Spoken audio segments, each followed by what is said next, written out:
இது சுதர்மசேனையின் வெளியீடு. நலிந்தோர் மீள நல்லோர் ஆள. சுதர்மசேனை.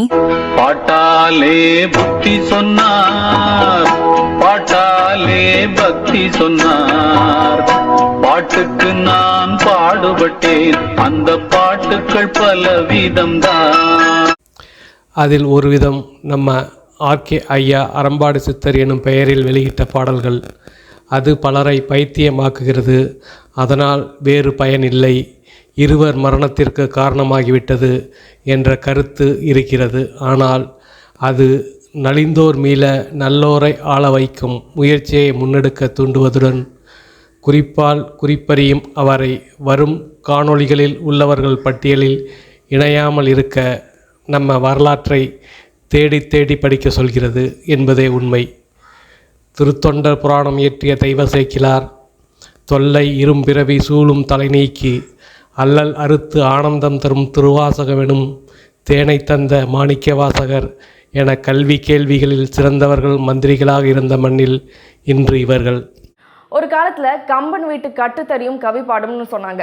ஆனால் இப்போ கம்பர் ராமாயணத்தை பாடினாரா அப்படிங்கிறதே மிகப்பெரிய டவுட் ஆயிடுச்சு. அப்படி எம்ஜிஆர் நூற்றாண்டு விழா தஞ்சாவூரில் நடந்தப்ப முதல்வர் எடப்பாடி பழனிசாமி என்ன பேசினாரு அப்படிங்கிறதான் இன்னைக்கு நம்ம நிகழ்ச்சியில் பார்க்க போகிறோம். கணித மேதை சீனிவாச ராமானுஜம் கம்ப ராமாயணம் தந்த சேக்கிழார், கம்ப ராமாயணம் தந்த சேக்கிழார், கம்ப ராமாயணம் தந்த சேக்கிழார். இவங்க எப்படிப்பட்டவங்க மட்டும் சுருக்கமாக சிறம்பாங்க. நடந்து போகும்போது தாலி எடுத்துட்டு ஓடுவான். யாரு ஓடுவான்? மக்கள் திரண்டே திருடன் திருடன் திருடன் திருடன் அம்மா கத்தும். யாருமா யாருமா யாருமா யாருமா யாருமா விரட்டி போகும்போது டக்குன்னு கூட்டத்துக்கு பின்னாடி வந்து திருடன் திருடன் திருடன் திருடன் அவன் கூட சேர்ந்து கத்துவான். இவன் தான் திராவிட திருவாளர்கள். இவர்களுக்கு பேர் தான் திராவிட திருவாளர்கள்.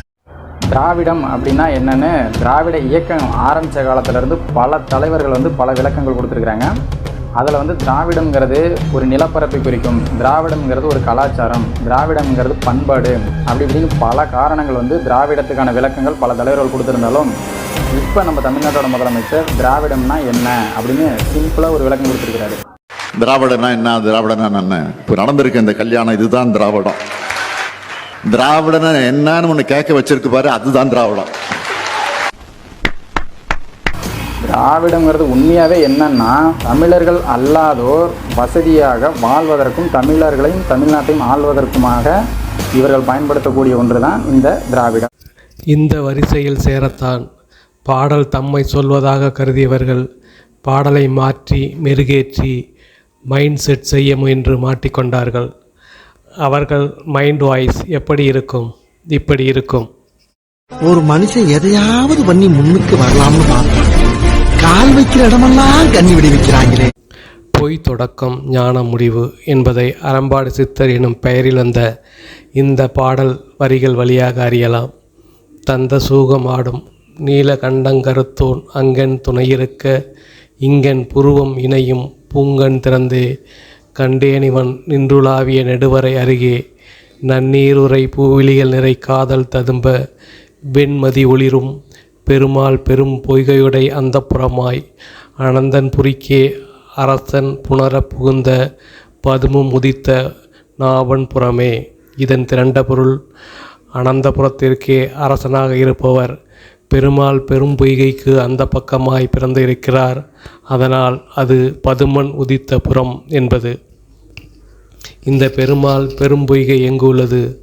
அது இன்று நமக்கெல்லாம் சித்தர் பாடலை காட்டிய ஐயா ராதாகிருஷ்ணன் போன்று அன்று அவரவர் தமதமது அறிவறி வகை வகை அவரவர் இறையவர் எனவடி அடைவர்கள் அவரவர் இறையவர் குறைவிலர் இறையவர் அவரவர் விதிவெளி அடைய நின்றனரே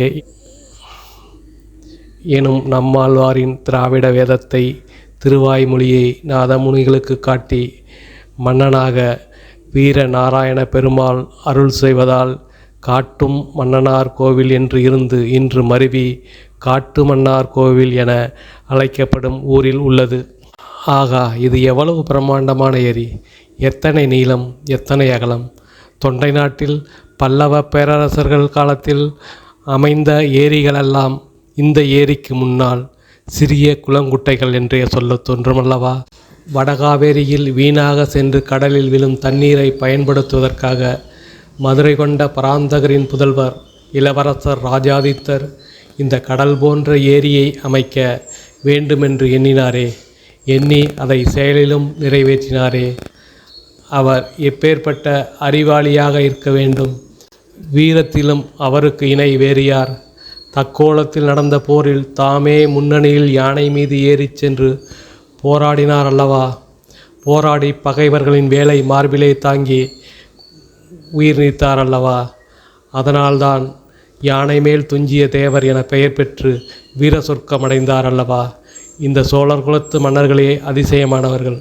அவர்கள் வீரத்தில் எப்படியோ அப்படியே அறத்திலும் மிக்கவர்கள். அறத்தில் எப்படியோ அப்படியே தெய்வ பக்தியில் சிறந்தவர்கள். அவர்களால் வழி வழி வந்த வீரமும் அறமும் தெய்வ பக்தியும் இன்றும் மக்களிடம் இருக்கிறது. ஆனால் தலைவர்கள் குறளோவியம் எழுதியதாக சொல்கிறார்கள். ஆனால் குறள் வழி நின்றார்களா என்றால் இல்லை. நீரின்றி அமையாத உலகு என்றவருக்கு ஏரியை தூர்த்து வள்ளுவர் கோட்டம். கல்லுண்ணாமை அதிகாரத்தை படிக்காமல் குறளோவியம் எப்படி சாத்தியமானது? கற்க கசடர கற்பவை கற்றபின் நிற்க அதற்கு தக என்பது படிக்கும் நூலில் உள்ள கசடுகளையும் நீக்கி தன் மனக்கசடுகளையும் நீக்கவும் படித்து அதன்படியும் நிற்கத்தானே சொல்கிறது. இவர்கள் டாஸ்மாக் வருமானத்தில் அரசு நடத்த அல்லவா வித்திட்டு இருக்கிறார்கள். வீரநாராயண ஏரியை பார்த்தால் ராஜாதித்தரின் வீரமும் விவேகமும் அல்லவா நினைவுக்கு வர வேண்டும். ஆனால் இவர்களால் வீராணம் ஊழல் அல்லவா நினைவுக்கு வருகிறது. இதனால் வந்த வினையை இவர் விளக்குகிறார், கேளுங்கள். காந்தி அழைத்த போது தேவர் சமூகத்திலிருந்து முத்துராமலிங்க தேவர் வந்தார், நாடார் சமூகத்திலிருந்து காமராஜர் வந்தார், பிராமண சமூகத்திலிருந்து ராஜாஜி வந்தார், தாழ்த்தப்பட்ட சமூகத்திலிருந்து கக்கன் வந்தார், ரெட்டியார் சமூகத்திலிருந்து ஓபி ராமசாமி ரெட்டியார் வந்தார், ராஜுக்கள் சமூகத்திலிருந்து குமாரசாமி ராஜா வந்தார். இப்படி காந்தி அழைத்த போது ஒவ்வொரு சமூகமும் தன்னிடம் இருக்கின்ற மிக உத்தமமான மிகச்சிறந்த மனிதர்களை பொது வாழ்க்கைக்கு அழைத்தது. இன்றைக்கும் அதே சமூகங்கள் இருக்கின்றன. அவை எல்லா சமூகங்களும் தங்கள் பங்குக்கு மந்திரி சபைக்கு ஆள் அனுப்புகின்றன. ஒரு யோக்கியன் அந்த மந்திரி சபையில், ஒரு யோக்கியன்.